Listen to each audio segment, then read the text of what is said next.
We're really excited to have Matt Williams here. He's the Executive Vice President and Chief Strategy Officer for an organization called KnowledgeWorks Foundation based in Dayton, Ohio. So he flew out here to be with us today for 10 minutes. So we're really grateful for that. And I wouldn't do that to him unless this was a really amazing idea. So I'll keep you on the edge of your seat with that intro, and please welcome Matt to the stage.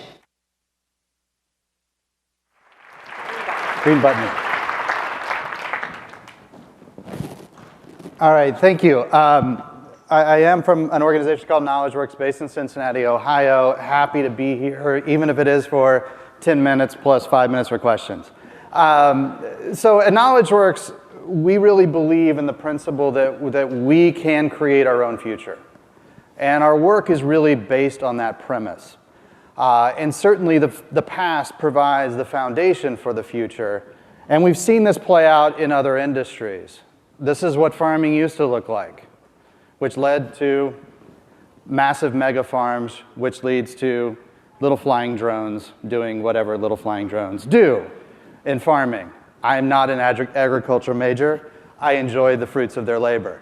But that is an area of our lives that has been transformed as we move forward in this century based on past centuries. This is what cars used to look like. How many of you drive a Model T anymore? Anyone? All right. Would not drive it at night. That little lantern, probably not going to help you out. No side airbags, by the way. No hybrid engine. No turbo engine. Those tires are going to be a problem to change. And if you have no hair like me, you're going to have a heck of a sunburn driving around in a thing like that. I bring up the Model T for this fact. The car does not look like the car that was created by Henry Ford. That has evolved. The education system is older than the Model T and looks a heck of a lot like it does when it was created in 1896 by several white guys sitting around a table at Harvard. So this is another area of life that each of us has gone through. Our children are going through it. And again, by and large, it has not changed much. Which brings me to what KnowledgeWorks does. We are about creating the future of learning. We work with, there's a lot of words on the screen. You can choose to read them if you like.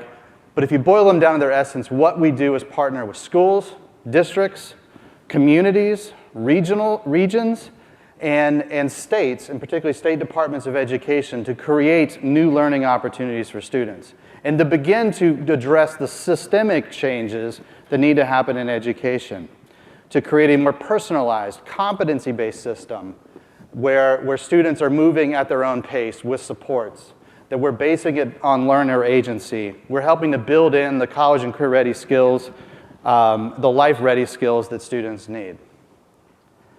We do this at KnowledgeWorks in multiple ways, and we try to bring our assets together. One is by looking at what the future of education will look like. We produce, and there'll be an opportunity at the end of this presentation for you to text and get a copy of, a forecast that looks 10 years out. Based on the trends of today, what could the education system look like and need to be dealing with 10 years down the line? This allows communities, regions, states, districts, et cetera, to begin to plan for and create that future with a guide of what the trends are today, showing us what it could be tomorrow. We also work with states, whether it be at the legislative level or the agency and the regulatory level, to transform policy, to be more flexible, to be more adaptable, to allow for personalized opportunities, competency-based opportunities, being able to move classrooms out of and connecting to the real world, out of the schools and connecting to the real world. We also work on growing educator impact. We go in and partner with schools and districts and provide professional development and coaching. We develop continuum and competencies to help the learning transform in those learning environments. And we also have a group that does research and evaluation to help advance the field and help us improve our own work. And so you see this word personalized learning up there, and I know you might be wondering, what is personalized learning? This is one example of personalized learning. It's not scalable, right? So Bill and Ted got their own guide, Rufus. They got in a phone booth, which apparently was something that existed in the past. And then they went to the past and collected old dudes from history and brought them back for the presentation. Now, obviously, that's not a scalable option, as I mentioned. Like sands through the hourglass, so are the days of our lives. That's what they're telling Socrates Johnson right now. But it does provide a really strong lens into what personalized learning can be. It is about meeting each student where they were. Rufus met Bill and Ted where they were, provided some scaffolding, providing new and interesting, engaging opportunities that were built upon learner agency and a telephone booth. But traditional systems don't necessarily do that. When you look at, we've all played Tetris at some point or know someone that did, whether it was on a Game Boy back in the day or we're downloading an app. So this kind of illustrates how education works through a Tetris lens. There are times when the blocks fit together, move really well, and a student is reading at grade level by the end of third grade. And that's the student on that outside edge. And that's our hope and our dream, but that doesn't always happen. If you think back to your own education experiences or those of your kids, students don't always attain the information in a nice, seamless path. And so getting those little blocks turned to where they fit in, that's the basis of meeting each student where they are, making sure those blocks are turned well so they are filling up their knowledge and skills, as well as making sure it's competency-based, making sure that students are mastering the content before they're moving on to new content. That's one of the key pieces that's different in the way we're trying to approach education. So what does the system, a personalized system, begin to look like? Well, one, it has deeper learning, as I mentioned, that's competency-based, that is really driving deeply into the content. We aren't just kind of skirting the edge of things where, oh, we've got to get to World War II. We've got to hurry and get there. I never knew there was World War II. No, I did. But we never got there in history. We always got to I don't know, yeah, some stuff happened after the Reconstruction. But getting that deeper learning, making sure that we're accessing equitable, essential curriculum. So what are the super standards? What are the big pieces of information, the big pieces of knowledge and skills that we need students to get and drive deeply in? Utilizing learner agency, so our students are helping to drive how they are accessing the information, that they're driving some of their own learning. They're using their interest to apply to the knowledge and skills that they need to gain. So we need to make sure we're doing that. And the social emotional learning skills, or college and career ready skills, or career ready skills, or the stuff that people get fired for skills. Whatever you want to call those are the things that we need to build into the education system, and we're trying to do that because by and large, if you think about your own work environments, most people don't get fired for content knowledge. They get fired for not being able to collaborate, not being a good communicator, not knowing how to resolve conflict. Those are the reasons that a lot of people lose their jobs. And so we also are tying these things together at a district level where we have a clear vision and we're building a culture that supports this, and we have transparency throughout the school system and out into the community and the region. We have a big goal at KnowledgeWorks that really is tied to transforming education learning environments in 7 states by 2025. So partnering with state departments, partnering with regions and communities, districts, to really transform learning in 7 states. Currently, the kind of the fuchsia states, if you will, are the states that we're working most deeply in particular South Carolina, Arizona, and North Dakota currently. We have projects that are launching in Ohio and in Utah, and a lot of work at a school level, in particular, district and school level, in Minnesota and Michigan, Connecticut. Now, obviously, California and even this region is certainly bigger, maybe even this room is bigger than North Dakota. So I know that some of you are thinking that it's great, they've got like 100,000 kids. It's actually 107,000.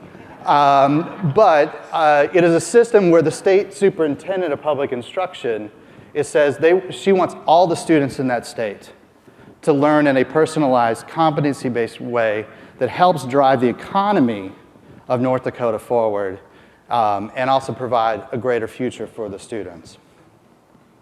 So as I mentioned, and the little timer says I have 23 seconds left. If you want to forecast, this is kind of the action part. If you want to get a future forecast that you can use, you can digest, you can kind of look at it from an educational perspective, and it hits at all the pieces you're thinking about today, whether it's economic development or the future of a region. Please text forecast to the number on the screen. Regular text messaging applies. To get that, and we will get that to you, that way you have that resource. That's kind of the first step, kind of looking at it, thinking about a vision for how education may be different in this region and help drive this region forward. Lastly, or secondly, is I know you have a cradle to career partnership here called Bright Futures. Doing great work to look at the data across that continuum of cradle to career in the region. That's fantastic and a huge opportunity by which to kind of leverage and build upon. This is a profile of a graduate, which is basically a vision statement for what we want in our learners when they graduate from high school. This is the state level one that was done in South Carolina by an economic organization called Transform SC. The thing here that you could also do in this region is really invest in, maybe it's Bright Futures, maybe it's all the wonderful higher education entities you have here, other partners, major school districts as well, to invest in what would a profile of a graduate for this region be, and how does that help drive educational outcomes forward, economic outcomes forward, link up to some of the job training pieces you just heard about, help to transform a region. So that would be another kind of call to action that I would have for you. But ultimately, you all in this room together are going to be the ones that are going to help to create the future of learning, and by doing that together. Thank you very much.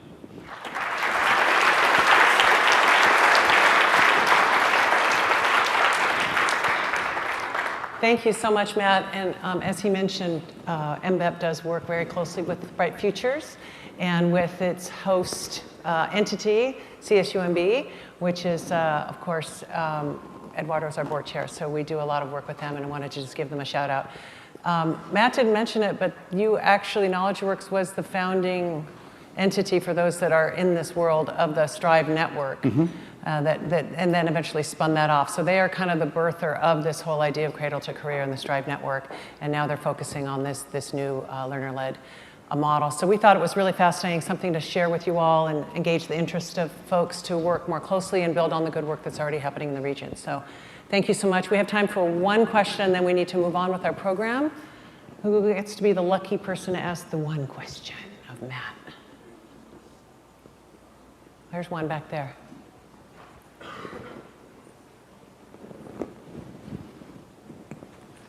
So I'm a longtime representative of a design college, and I was looking at the list of priorities and the outcomes, and I did notice that arts was at the very bottom of the list, but yet as I read the second column, I saw that the outcomes, collaboration, innovation, and all of those things that are at the top of the list for employment and development, to me, seem to come directly from that opportunity and the exploration of the arts. And I have to share with you, throughout the Bay Area and throughout my career as a college representative, even traveling across the United States, the arts are continuously pushed down, and yet I think that's the essential place to connect all of those things. So I just wanted to get your response to that. Yeah, I mean, I would agree with you wholeheartedly. I mean, I think and we would not deprioritize the arts in the way that we think about it, because the arts help to open up individual students' minds. It helps to create new and different opportunities for creativity and innovation to come about. The way South Carolina structured it was more with the kind of the STEM fields up on top. But I would 100% say that arts play just as valuable a role in that. And the kid you see on the screen, which is my youngest, somehow I allowed him to be on the screen, I guess. He's my favorite, don't tell him. He's the art kid, right? I mean, he's the kid that thinks through the lens of how things come together, how aesthetics plays into things. So I 100% agree wholeheartedly and support the arts as a great lever for educational transformation. Great. Well, thank you all so much. Thank you, Matt, for your time. Let's thank him.